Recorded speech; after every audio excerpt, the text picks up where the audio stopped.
Hello everyone and welcome back to UGC NET mentor. I hope you all are doing well. Guys, आज हमारी class number 13 है for premium classes, जो आपको UGC net paper 1 के लिए classes provide कर रहे हैं। This is class number 13। इससे पहले क्लास नंबर 12 हुई थी, तो ऑलरेडी 12 क्लासेस हो चुकी हैं। इन सभी क्लासेस के लिंक मैं इसी वीडियो के डिस्क्रिप्शन बॉक्स में दे दूंगा। अभी तक आप लोगों ने इन क्लासेस को नहीं देखा है तो इन क्लासेस को गो थ्रू कर लो, काफी इंपॉर्टेंट वीडियो लेक्चर्स हैं। आज की क्लास में डिस्कस करेंगे हम मेथड्स ऑफ रिसर्च, जो कि आपका यूनिट नंबर 2 का पार्ट है। तो आज की क्लास डिस्कस करते हैं सर जल्दी से फटाफट से। इससे पहले मैं आप लोगों से रिक्वेस्ट करता हूं कि मेक श्योर आप लोगों ने चैनल को सब्सक्राइब कर लिया हो, साथ ही बेल आइकन प्रेस कर दें ताकि अपकमिंग वीडियोस का नोटिफिकेशन आप लोगों को मिलता रहे। So guys, this was class number 12, जिसमें हमने डिस्कस किया था positivism and post positivism approach to research. काफी इंपॉर्टेंट क्लास है, तो अब इस क्लास को एक बार गो थ्रू कर लेना। इसी वीडियो के डिस्क्रिप्शन बॉक्स में आपको इसका लिंक मिल जाएगा।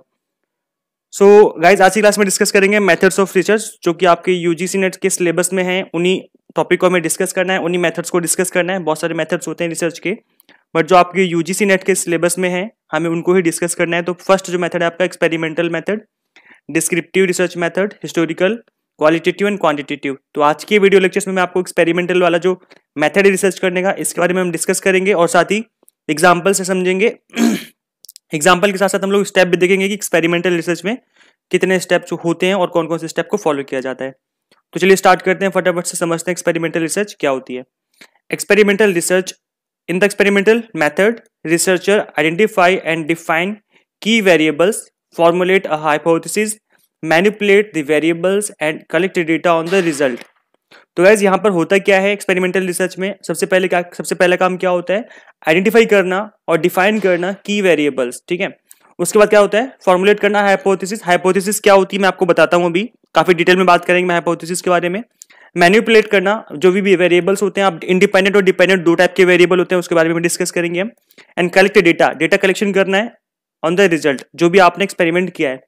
Extraneous variables are carefully controlled to minimize a potential impact on the outcome of the experiment। तो जो बाहरी वेरिएबल होते हैं, जो एक्सपेरिमेंटल जो एक्सट्रेनियस वेरिएबल्स हैं, जो कि एग्जिस्ट करते हैं किसी प्रॉब्लम के आउटसाइड, ठीक है, उनको हमें कंट्रोल करना है कि वो अफेक्ट ना करें। सपोज करो एक वायरस है, इसके ऊपर रिसर्च की जानी है कि कौन सी दवा जो है इसके ऊपर असर करेगी। तो इस वायरस से रिलेटेड जो भी आसपास की चीजें हैं, लाइक किसी पेशेंट के अंदर आप अगर कर रहे हो उस पेशेंट के ऊपर एक्सपेरिमेंट, तो उस पेशेंट के ऊपर जो अदर जो चीजें हैं, लाइक उसको पहले से कुछ कोई बीमारी हो रखी है, लाइक डायबिटीज हो रखी है या उसको बीपी की प्रॉब्लम है, ठीक है, तो इनको हमें कंट्रोल करना है ताकि जो इन चीजों का असर है दवा का, वो इस वायरस के ऊपर ही हो, इन चीजों के ऊपर ना हो। मतलब ये चीजें जो ये वाली जो बीमारियां हैं, ये बीमारियां इसको अफेक्ट ना करें जो हम ड्रग देंगे पेशेंट को। तो जो बाहरी एक्सपेरिमेंट, जो बाहर के हमारे वेरिएबल्स हैं, उनको हमें कंट्रोल करना है, जो पोटेंशियल इंपैक्ट डाल सकते हैं आपके रिसर्च के ऊपर। ठीक है, तो चलो एक एग्जांपल लेके समझते हैं। एक एग्जांपल ले लेंगे तो काफी अच्छे से आपको समझ में आ जाएगा। For example, in order to test the effect of a new drug intended to treat corona, then sample of corona will be collected and the effect of different medicine will be checked.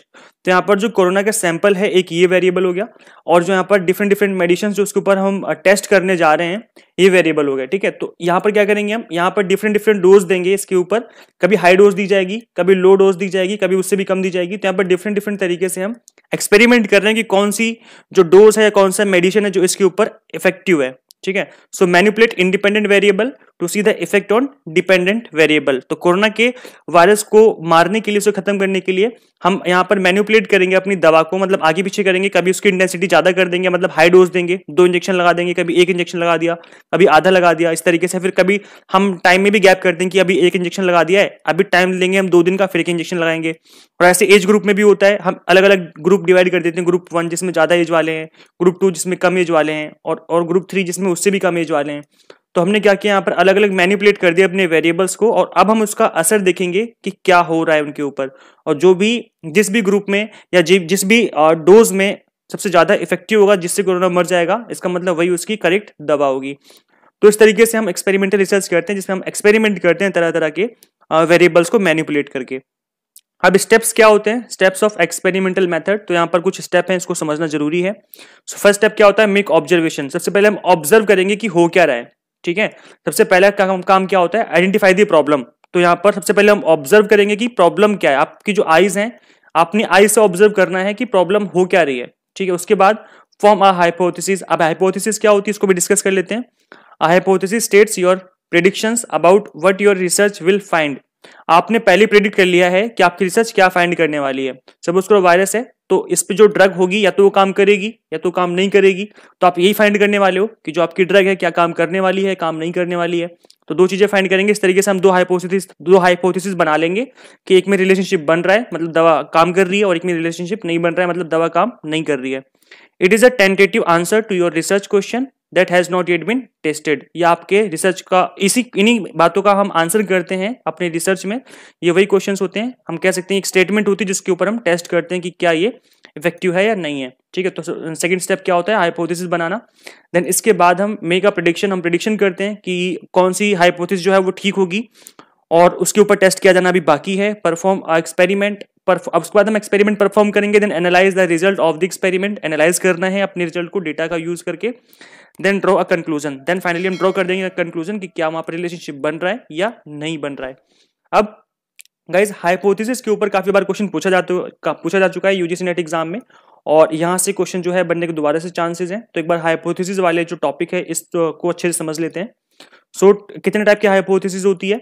Hypothesis is a precise testable statement of what the researcher predict will be the outcome of the study. जो भी आप researcher जो है वो predict करके बैठा हुआ है, ठीक है, उसी की स्टेटमेंट जो बनाते हैं हम, जिसको टेस्ट किया जाना है, उसी को हम हाइपोथेसिस कहते हैं। तो इसकी दो हाइपोथेसिस होती हैं, अल्टरनेट हाइपोथेसिस जिसको हम H1 और या फिर HA से भी कई बार इंडिकेट किया जाता है, ठीक है, और नेक्स्ट होती है आपकी नल हाइपोथेसिस जिसको हम H0 से करते हैं इंडिकेट। सो सबसे पहले समझ लेते हैं अल्टरनेट हाइपोथेसिस क्या होती है। The alternate hypothesis states that there is a relationship between the two variables. ये बताता है कि रिलेशनशिप है, one variable has an effect on the other, मतलब रिलेशनशिप बन रहा है और जो भी हम काम कर रहे हैं वो सही हो रहा है, मतलब जो भी हमने प्रेडिक्शन की थी वो सही है। नेक्स्ट क्या है, null hypothesis states that there is no relationship between the two variables being studied. जिसके ऊपर भी हम स्टडी करने जा रहे हैं उनके बीच में कोई रिलेशनशिप नहीं बन रहा है। यहाँ पे कोरोना का वायरस है, यहाँ पे दवा है, ड्रग है, इसके आपस में कोई रिलेशनशिप नहीं बन रहा है, मतलब दवा इफेक्टिव नहीं है, इसका मतलब वो नल हाइपोथेसिस के थ्रू प्रूव हो जाएगा। और रिलेशनशिप बन रहा है, वो दवा जो है वो काम कर रही है कोरोना वायरस के ऊपर, इसका मतलब वो अल्टरनेट हाइपोथेसिस है, वो उसका मतलब वो सिलेक्टेड हो जाएगा, रिलेशनशिप बन रहा है, ठीक है। तो इस तरीके से दो हाइपोथेसिस बनाते हैं जिसको हम टेस्ट करते हैं अपने एक्सपेरिमेंट के थ्रू। नाउ हाइपोथेसिस टेस्टिंग में दो टाइप के आपके हो सकते हैं जो आपके डिसीजन होते हैं, या तो आप रिजेक्ट करेंगे या तो सिलेक्ट करेंगे, यही होगा। तो इसके अंदर कुछ टाइप 1 और टाइप 2 एरर होता है गाइस, और ये एग्जाम के लिए इंपॉर्टेंट है, पहले भी इसके ऊपर क्वेश्चन बन चुका है। जो टाइप 1 एरर है इसको हम अल्फा बोलते हैं, जो टाइप 2 एरर है इसको हम बीटा बोलते हैं। तो एक बार समझ लेते हैं गाइस, ये टेबल बहुत इंपॉर्टेंट है तो बहुत ध्यान से समझना है इसको, बस बहुत इजी है, एक बार समझ लोगे तो समझ में आ जाएगा। H0 that is null hypothesis, अगर वो ट्रू है उसे आपने रिजेक्ट कर दिया तो टाइप 1 एरर आपने कर दिया, गलती कर दी, ट्रू था और फिर भी आपने रिजेक्ट कर दिया तो गलती कर दी, दैट इज टाइप 1 एरर, इसको हम अल्फा एरर भी कहते हैं। H0 इज फॉल्स, मतलब अगर ऑल्टरनेट हाइपोथेसिस जो नल हाइपोथेसिस है वो फॉल्स है, ठीक है, उससे आपने रिजेक्ट कर दिया तो इसका मतलब सही किया, करेक्ट डिसीजन है भाई, वो फॉल्स था और उससे आपने रिजेक्ट किया है तो सही डिसीजन लिया, तो करेक्ट डिसीजन हो जाएगा। अगर H0 that is null hypothesis, अगर वो आपने उसे रिजेक्ट किया है, फेल टू रिजेक्ट, मतलब आपने उसे एक्सेप्ट कर लिया, तो क्या वो क्या हो जाएगा, करेक्ट डिसीजन हो जाएगा। इसका मतलब अगर नल हाइपोथेसिस ट्रू है और उसे आपने एक्सेप्ट कर लिया है, मतलब फेल टू रिजेक्ट का मतलब क्या होता है, एक्सेप्ट कर लिया, मतलब आपने उसे एक्सेप्ट कर लिया होगा, ठीक है, इसका मतलब आपने क्या लिया, करेक्ट डिसीजन ले लिया। और अगर H0 that is null hypothesis वो फॉल्स है, ठीक है, वो क्या है, वो फॉल्स है, तो इसका मतलब आपको क्या करना चाहिए, फेल टू रिजेक्ट, मतलब आपने एक्सेप्ट कर लिया गलती से, तो वो क्या हो गया, आपने गलती कर दी, टाइप 2 एरर हो गया वो, ठीक है, that is known as beta error. तो अगर H0 फॉल्स है, वो बात झूठ है, उसे आपने एक्सेप्ट कर लिया है, तो वो क्या हो जाएगा, टाइप 2 एरर हो जाएगा। तो बस ये एक छोटी सी टेबल आपको याद रखना है, यहाँ पर क्वेश्चन काफी बार बन चुके हैं, ये आपके पेपर 1 के लिए भी इंपॉर्टेंट है, और जो बच्चे यहाँ पर कॉमर्स और मैनेजमेंट बैकग्राउंड से हैं उनके पेपर 2 में भी इसके ऊपर क्वेश्चन पूछा जा चुका है, तो काफी इंपॉर्टेंट है ये, इसको समझ लो दोबारा से। अगर समझ में नहीं आया है तो वीडियो को 2-4 मिनट पीछे लेके जाओ और दोबारा से एक बार सुनो, समझ में आ जाएगा, बहुत ईजी है, याद रखना। टाइप 1 जो है इसको हम अल्फा एरर कहते हैं, जो टाइप 2 है that is known as beta error, ठीक है। और बस ये याद रखना कि करेक्ट डिसीजन कब लिया जाता है, और आपको एक बार समझ लोगे तो अच्छे से समझ में आ जाएगा। फिर भी कोई डाउट रहता तो आप लोग कमेंट करके पूछ सकते हैं। गाइज आपको वीडियो लेक्चर्स कैसे लगते हैं प्लीज कमेंट करके बताया करो, आपकी कमेंट से ही हमें फर्दर मोटिवेशन मिलती है आपके लिए वीडियो लेक्चर्स क्रिएट करने में, तो आप लोग अपना फीडबैक जरूर दिया करो, कमेंट करके जरूर बताया करो। और गाइज ज्यादा से ज्यादा इस वीडियो को शेयर करना है सभी फ्रेंड्स के साथ, जितने भी आपके फ्रेंड्स हैं जो यूजीसी नेट या सेट के लिए प्रिपरेशन कर रहे हैं, इस वीडियो को ज्यादा से ज्यादा शेयर करना है, आपके शेयर करने से हमें मोटिवेशन मिलती है आपके लिए वीडियो लेक्चर्स क्रिएट करने में। Okay, so guys, how to qualify UGC NET in first attempt? So in order to score good marks, you need to do target based study. Target based study से क्या मतलब है कि जो आपके syllabus में मेंशन है टॉपिक, उन टॉपिक को आपको अच्छे से डिटेल में पढ़ना है, डिटेल में करना है। जैसे हमने अभी डिस्कस किया है वीडियोस में, तो मैंने यूनिट वाइज कंप्लीट नोट्स आपके लिए प्रिपेयर किए हैं। पेपर 1 की बात कर रहा हूं मैं। पेपर 1 में आपके कंप्लीट नोट्स जो हैं वो यूनिट वाइज हर एक टॉपिक को हमने कवर किया है। यूनिट वाइज इंपॉर्टेंट एमसीक्यूज भी हैं, प्लस प्रीवियस ईयर के पेपर है with solution. So this is complete bundle for paper 1। And guys, in notes के रिगार्डिंग आप मुझसे इस गिवन नंबर पे व्हाट्सएप पे कॉल के थ्रू बात कर सकते हैं। अगर मैं कॉल पिक ना करूं तो प्लीज आप मुझे व्हाट्सएप कर देना, क्योंकि कई बार क्या होता है मैं बिजी होता हूं तो मैं कॉल पिक नहीं कर पाता। तो आप मुझे व्हाट्सएप कर दिया करो, जैसे मैं फ्री होता हूं मैं उसका रिप्लाई कर दूंगा। और गाइज वन मोर थिंग, अगर आपको इस बार जून वाले अटेम्प्ट में निकालना है नेट या जेआरएफ, तो गाइज मेरी क्लासे अटेंड कर लो और मेरे नोट्स ले लो, इन दोनों का कॉम्बिनेशन बना लो। और गाइज मैं गारंटी दे रहा हूं, 100% गारंटी है कि आपका जो नेट या जेआरएफ जिस भी चीज को आप एम कर रहे हो वो 100% क्वालिफाई हो जाएगा। सिर्फ क्लासेस से कुछ नहीं होने वाला, सिर्फ नोट से कुछ नहीं होने वाला। अगर आप दोनों को मर्ज कर दोगे तो डेफिनेटली आप इस एग्जाम में अच्छा स्कोर कर पाओगे पेपर 1 में, क्योंकि यहां पर हम आपकी वीडियो लेक्चर में आपके कंसेप्ट क्लियर कर देंगे और नोट्स के थ्रू आपकी कंप्लीट स्टडी हो जाएगी। ठीक है, तो इस तरीके से आप अपना जो एग्जाम है वो फर्स्ट अटेम्प्ट में क्वालिफाई कर सकते हैं। दिस इज माय स्ट्रेटेजी, जो कि आप लोगों के लिए है, अगर आप चाहें तो इस चीज को अपना सकते हैं। So guys, finally thank you for watching this video. Share this video with all UGC NET aspirants. Subscribe for UGC updates and assistant professor job updates. So guys, video कैसे लगी आप लोग मुझे जरूर बताना, और आप लोगों का जो फीडबैक होता है मेरे लिए बहुत इंपॉर्टेंट होता है, बहुत ही वैल्यूएबल होता है। आप लोगों के फीडबैक से ही मुझे फर्दर मोटिवेशन मिलती है वीडियोस बनाने में। सो गाइस, आज की वीडियो में इतना ही, मिलते हैं नेक्स्ट वीडियो में। Till then keep watching UGC NET mentor. Thank you so much.